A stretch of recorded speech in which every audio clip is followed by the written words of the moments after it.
Olá, me chamo Hudson Leone e irei abordar as principais ações de eficiência energética em estabelecimentos industriais, trazendo os principais resultados obtidos a partir da elaboração de um artigo. Esse é o artigo. Falando um pouco, sobre a eficiência energética, irei abordar sobre uma breve introdução do tema, sobre as oportunidades de eficiência energética na indústria, sobre os principais desafios encontrados para a implementação da eficiência energética em estabelecimentos industriais, além também sobre como se dá esses projetos na indústria. Basicamente, o conceito aqui de eficiência energética, ele consiste em fazer mais ou menos a mesma quantidade com menos, e assim também garantir a qualidade e viabilidade operacional. Além disso, percebe-se que no setor industrial ele apresenta um elevado potencial de implementação de medidas de eficiência energética. E isso é constatado conforme o relatório do BEM de 2021, onde as indústrias elas corresponderam a 32,1% do consumo de energia no país. Isso é um valor bastante alto e durante muitos anos eles vêm se demonstrando nesse mesmo valor, sem grandes variações. Além disso, existe o padrão ISO 50001, que ele foi elaborado a partir de normas, de padrões próprios nas indústrias internacionais. E aí, com isso, foi se elaborado uns padrões para a eficiência energética na indústria, o que é de forma benéfica, para poder padronizar. Além disso, os objetivos, falando um pouco sobre os objetivos do estudo, ele reside em abordar sobre os principais oportunidades de eficiência energética em estabelecimentos industriais. Além disso, também analisar sobre os principais desafios para essa implementação e também identificar as principais etapas desse projeto, desde o diagnóstico até as etapas finais. A necessidade desse estudo ele consiste a partir da busca por uma melhoria na gestão de eficiência energética industrial, o que carece muito, o que é muito visto também em países em desenvolvimento como o Brasil. Percebe-se também que essas indústrias elas consomem quase metade da energia elétrica produzida no país. E, além disso, também há um consumo crescente dessa taxa maior do que a de investimentos na geração, transmissão e distribuição, o que é um fator negativo aí. Falando um pouco sobre algumas oportunidades de eficiência energética na indústria, a gente percebe que os principais processos industriais eles consistem em aquecimento, refrigeração e energia elétrica. Além disso, segundo o levantamento feito pela Confederação Nacional da Indústria, o CNI, percebe-se que 19% dessas ações de eficiência energética consistem na troca de motores, 20% em atuação em sistemas de iluminação, 8% em sistemas de ar comprimido e apenas 6% em otimização de processos térmicos. E não há, por parte do setor industrial, a devida atenção de isolação térmica dos equipamentos e tubulações, que operam tanto em alta quanto em baixa temperatura. E isso é uma forma elementar básica de baixo custo que pode ser implementado pela eficiência energética. Falando um pouco sobre essas oportunidades energéticas, a gente percebe que há uma possibilidade na análise da demanda. Essa análise da demanda ela consiste basicamente em adequar as necessidades da unidade consumidora, ou seja, nem sobredimensionar nem subdimensionar. Essas necessidades elas são analisadas a partir da demanda de potência contratada, medida e efetivamente faturada. E basicamente reside em reduzir ou até mesmo eliminar essas ociosidades e ultrapassagens da demanda. Ou seja, sobredimensionar ou subdimensionar pode ser um fator negativo e pode acarretar perdas.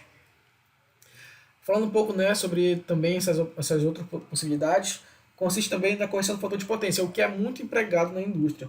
E esse fator de potência é regulado a partir da resolução da ANEEL 456 de 2000, que define os valores mínimos de 0,92 indutivo e capacitivo. Um desses exemplos que a gente pode implementar para melhorar para corrigir esse fator de potência em sistemas de iluminação, trocar balastos ferromagnéticos que são mais antigos e consomem baixo fator de potência por eletrônicos que são mais eficazes e consomem um alto fator de potência. Além disso, percebe-se que um dos principais métodos de correção de fator de potência é a utilização de bancos de capacitores e controladores de demanda. Com base nisso, a gente consegue corrigir o fator de potência dos excedentes reativos. Falando um pouco sobre os motores elétricos, a gente percebe-se que há uma possibilidade na troca desses motores por motores de alto rendimento, ou seja, trocar motores standard, que são motores mais antigos, que não possuem um alto rendimento, por motores mais eficazes, eficientes, que apresentam alto fator de potência e também baixas perdas. Outro fator também é o sobredimensionamento. O sobredimensionamento ele ocorre com uma operação baixa da capacidade da nominal, ou seja, a gente acaba utilizando um motor com operação, uma capacidade bem acima, né, do exigido pela carga. Isso ocorre muitas vezes, por exemplo, quando se vai trocar motores, onde não existe informações sobre a carga e também sobre os dados de placa. Entretanto, né, segundo o decreto 4.508 de 11 de dezembro de 2000, pelo menos, né, o rendimento e fator de potência eles devem constar no dado de plástico de forma nítida. Falando um pouco sobre o sistema de bombeamento, a gente percebe que as principais ações consistem na atuação em cima das duas variáveis, que são as vazões e a tomada nanométrica. Isso justifica-se, né, devido à potência hidráulica ser a multiplicação dessas duas variáveis. E uma das principais ações, né, consiste em modificar essa altura nanométrica, aumentar o diâmetro da tubulação, entretanto geram umas perdas a mais em relação a custos, né, que existe um investimento, necessita de um investimento a mais, reduzir essa rugosidade interna, que basicamente consiste na limpeza, né, interna, principalmente em tubulações, né, metálicas, aumentar as capacidades dos reservatórios para poder realizar uma modificação na demanda, na área de pico, né? Além disso, também utilizar o conjunto motobomba adequado e de alto rendimento. A gente percebe também que essa utilização errada, além de ser benéfico não benéfico do ponto de vista de eficiência energética, também pode acarretar prejuízos quanto à manutenção, pode quebrar uma bomba muito rápida se utilizar algum processo inadequado. Além disso, falando sobre o sistema de ventilação, basicamente consiste, né, nessas melhorias na hora de projetar o sistema de ventilação. Ou seja, na hora de entrada e saída. Ou seja, se você colocar, por exemplo, um joelho bem na entrada, um joelho na saída desse sistema de ventilação, ele vai acarretar perdas. E isso é de forma indesejável, deve ter uma livre circulação entre a entrada e a saída para poder ocorrer de forma otimizada. Além disso, né, reduzir, né, o sobredimensionamento é uma das possibilidades, melhores práticas dessa manutenção e limpar os ventiladores. Trocar os filtros regularmente são medidas de eficiência energética que podem ser facilmente empregadas. Falando um pouco sobre o sistema de ar comprimidos industriais, os principais componentes, né, são os compressores, a rede de distribuição e os pontos de consumo. E há a possibilidade de eficiência energética em todos esses âmbitos. Percebe-se também que os principais perdas, né, desses sistemas eles são ocorridas devido a vazamentos, alta temperatura e a pressão. Algumas oportunidades, né, extras são a possibilidade de manter o filtro de aspiração limpo, também ajustar a pressão adequada de desarme e corrigir os vazamentos na linha. Falando um pouco sobre os sistemas de refrigeração, uma das possibilidades é evitar cargas desnecessárias, ou seja, sistemas de refrigeração não consiste apenas na refrigeração de ambientes, também consiste na refrigeração de produtos, por exemplo, assim como na indústria farmacêutica, alimentícia e afins. Evitar refrigeradores de temperaturas menor da ideal, adequar o sistema à carga, evitar a formação de gelo, né, realizar a manutenção periódica e adequar a localização e isolação, principalmente quando se há incidência de raios solares. Falando um pouco sobre os calores de processo, né? O calor de processo na indústria é utilizado através da troca de calor e vapor da água nos condutos térmicos. Embora esse uso final, principalmente o vapor, seja largamente empregado na indústria, a sua utilização através de energia elétrica ainda é pequena. É mais vantajoso, né, utilizar, tanto do ponto de vista econômico quanto do ponto de vista energético, fazer através da utilização de combustíveis, como óleo, gás natural, bagaço de cana, entre outros, né? Existem algumas possibilidades, como o isolamento da caldeira, o isolamento da linha de vapor, manutenção dos purgadores, então são possibilidades existentes. Além disso, existe o aquecimento direto, onde fornos elétricos são utilizados na indústria quando são absolutamente indispensáveis. Ou são processos específicos, como os fornos a arco, ou requer controle fino de temperatura ou necessita de um aquecimento indireto e uniforme, como os fornos de indução. Algumas possibilidades são a isolação desses fornos, os carregamentos mais próximos da carga nominal, menores intervalos entre bateladas, e também a utilização do tempo ao abrir e fechar essas portas. Falando um pouco sobre a iluminação, né, uma das possibilidades consiste na troca de tecnologias, que a gente chama de retrofit. Esse retrofit consiste na troca, né, por elementos mais, com eficiência maior, por exemplo, como a troca dos balásticos, que foi citado anteriormente. As coletas de reatores com alto fator de potência também é uma das possibilidades. Esse subdimensionamento, ou seja, uma iluminação inadequada, acarreta uma perda na eficiência energética. Para isso deve existir um projeto luminotécnico adequado, feito por engenheiros capacitados. A automação, né, como utilizar a iluminação apenas quando há presença de pessoas, né, nesse ambiente, para evitar perdas.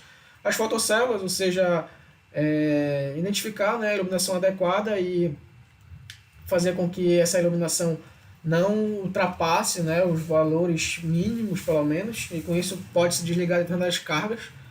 E isso também é devido a telhas translúcidas que podem ser empregadas, aumentando, né, o fator de iluminação natural. Falando um pouco sobre os principais desafios, né, para a eficiência energética, a gente percebe-se que os principais desafios consistem na decisão, na tomada de decisão, né, com base em critérios econômicos e financeiros, o que é de forma pejorativa, né, do ponto de vista da engenharia. Não se pode olhar apenas do lado monetário da coisa. O retorno financeiro ele pode ser a longo prazo e isso as empresas não estão muito interessadas. Por exemplo, isso é uma das principais barreiras.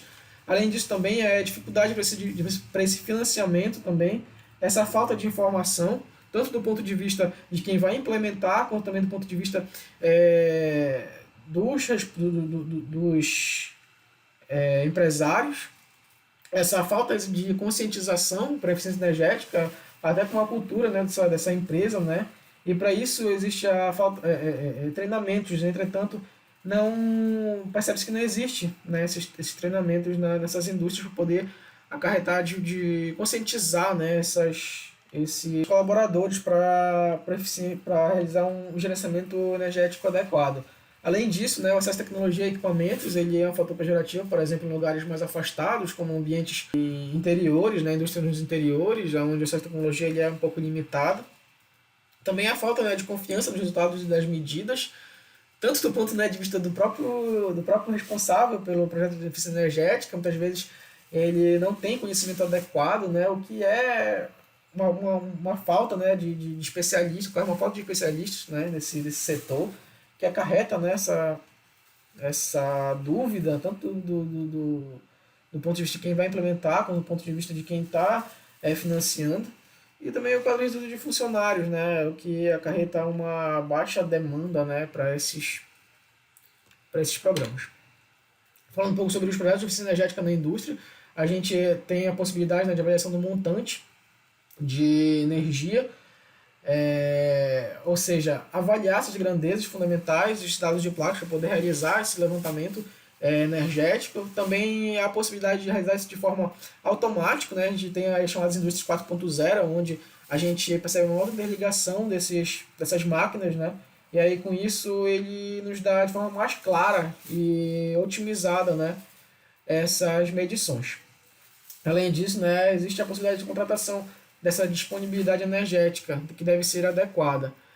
As etapas de projeto, basicamente, elas consistem em localizar essas oportunidades, ou seja motores, seja ar comprimido, seja qual for a iluminação, e quais são esses custos, né, envolvidos para poder viabilizar essas oportunidades, quais são essas oportunidades, como essas oportunidades se tornam, né, realidade, ou seja, o engenheiro deve ter isso claro na mente. E quais são os desenhos de governança e instrumentos de política que podem potencializar esses aproveitamentos dessas oportunidades. O que dá muita visibilidade também para a indústria. Indústrias que são verdes, elas apresentam uma visão melhor, tanto do ponto de vista governamental, quanto também do ponto de vista para a sociedade. Né? A cidade olha com melhores olhos aí. Além disso, também a possibilidade de como será examinada essas ações de modo a certificar essa eficácia, ou seja, não basta apenas projetar, precisa saber o depois, ou seja, fazer esse monitoramento do antes e depois e comparar que se de fato esse lucro, né, previsto ele foi de acordo com o real. E é isso, muito obrigado e que a eficiência energética ela amadureça, né, na indústria brasileira.